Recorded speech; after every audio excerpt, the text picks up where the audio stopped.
今年的 iPhone 呢，它终于有了 Type-C。你们想想，这一等到底等了我们多久？尤其是今年，我才刚接触拍摄啦啦队，而且在拍摄啦啦队的当天，我还会现场在球场剪一些影片放在我的 YouTube 上。但也是因为以前的 iPhone 没有 C 口，所以我在球场用 iPad 剪片，在 AirDrop 到手机上面，那真的是非常麻烦。也就是因为 Type-C 的问题，让我困扰了很久。那苹果就这么落伍，到今年 iPhone 才有 C 口。如果你喜欢用手机拍摄啦啦队，或是你是球场的大炮哥，现场又需要剪片的话，那么这次 iPhone 15 Pro Max 呢，我建议大家可以去换，因为它有5倍的长焦，还有快速的传输界面。而这次呢，我会做一些好用的教学，还有我这次使用 iPhone 15 Pro Max 的拍摄心得。毕竟棒球场才是最艰难的拍摄场景，不要错过本集的内容。这里是走日球迷频道。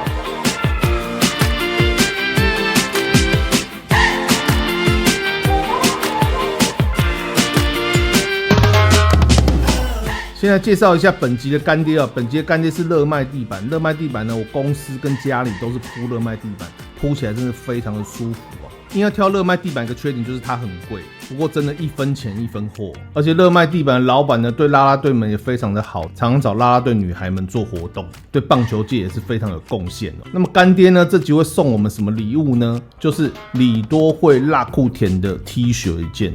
活动内容呢，看下方说明。好，我们回到正题。这是 iPhone 15 Pro Max 呢，我拍了几场球赛，有富邦，有兄弟，当然还有乐天的李多惠。好，我们现在看单单这段影片是用 iPhone 原始相机来拍哦。那原始相机其实它有什么坏处？就是它快门呢会帮你拉得很高，那 ISO 呢自然也会比较高，所以拍摄出来的杂讯呢就一定比较多。而且也因为是原始相机呢，你们看背景，它背景是非常的清楚，所以它光圈一定是给你缩到很小。那我在手机看呢，单单脸其实还是有焦的，所以我其实也是搞不懂是原始相机到底是在冲三小。再来我们看兄弟还有乐天球场用原始相机所拍摄出来的画面。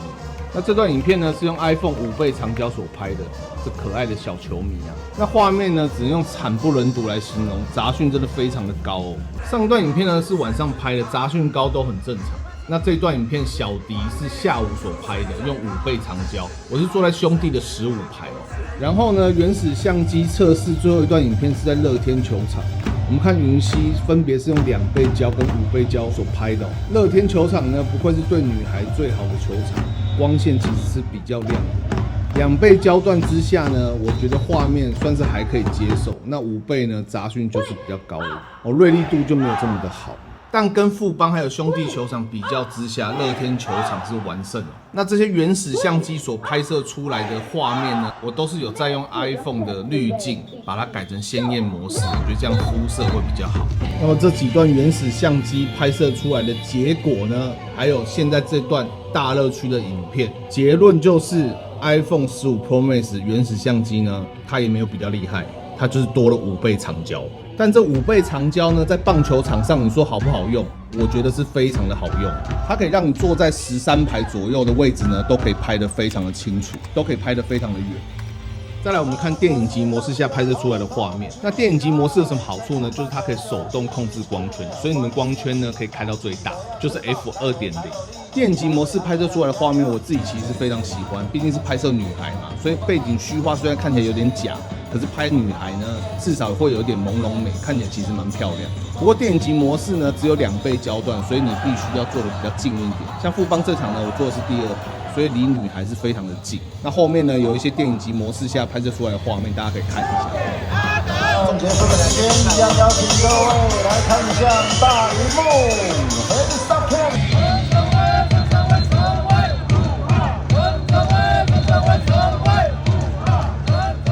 没想到电影级模式呢，在富邦球场拍摄出来的效果，我是非常的喜欢。因为大家也知道，富邦球场真的非常暗。不过我也说了，因为电影级模式只有2倍焦段，所以你们必须要坐前2排。iPhone 它最大的缺点就是它不能手动去控制相机的参数，只有电影级模式呢可以控制它的光圈，所以电影级模式理论上就会比原始相机拍摄出来的画面要好。那么电影级模式我们要怎么控制它的光圈呢？在右上角有个 F 哦，我们按下去把它调到 2.0， 就是最大光圈。我相信很多新手一定听不懂，没关系，听不懂自己去 Google 啊。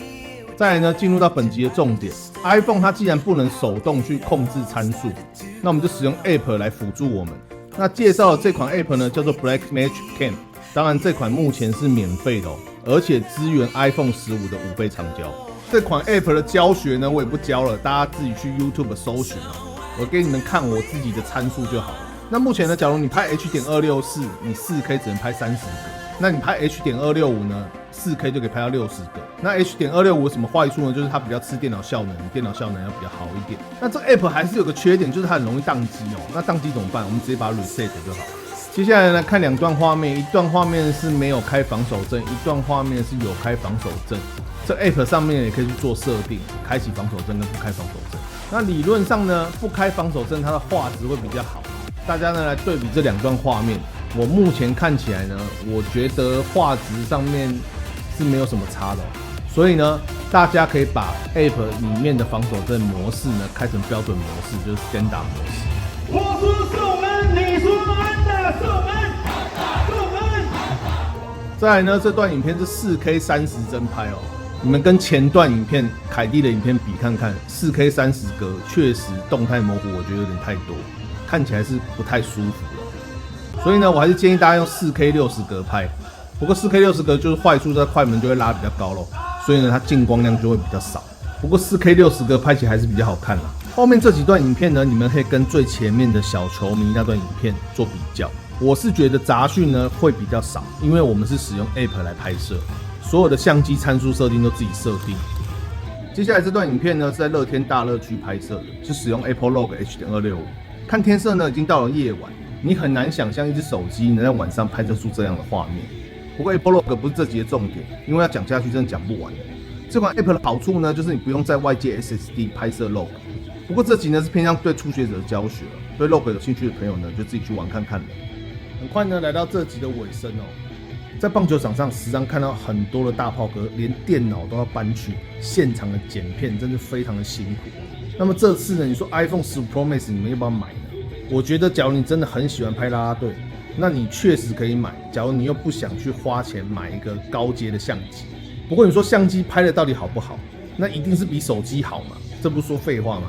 不过手机最大的优点是什么？就是它可以直接拍，直接上传。它上传速度绝对比这些大炮哥拍的快多了。那你要去蹭这个抢这个流量，那你就一定要用手机拍。那你手机设定又比别人更强一点，拍出来画质就更好，那是不是观众就会更喜欢？所以呢，大家呢赶快去买一支 iPhone 15 Pro Max， 一起来拍啦啦队。你先上传影片没关系，假如你爆流量了，那么我下的标题绝对会跟你一模一样，我绝对会去蹭你的流量在 YouTube 的圈没有敌人，大家都是朋友。流量都是互相蹭来蹭去的。既然呢我们要拍影片拍影像，那大家都是好朋友，我们就互相蹭流量，把这流量蹭起来。现在目前啦啦队它 RPM 其实非常的低所以我们的营收其实非常的少。所以呢，朋友们拿起你的手机拍摄啦啦队，有钱呢去买一台相机，我们一起相约棒球场拍摄女孩但是呢，拿手机拍的时候，记得转身看看后面有没有拿相机的大炮哥。你们不要手机举超高，举得比2层楼还高，那后面全部人都不用拍了。那么有机会呢，再教大家拍摄的姿势跟帅气的技巧。那我就不说干话啦，抽奖记得去抽，留言一日球迷，终身球迷。我们下集再见喽，拜拜。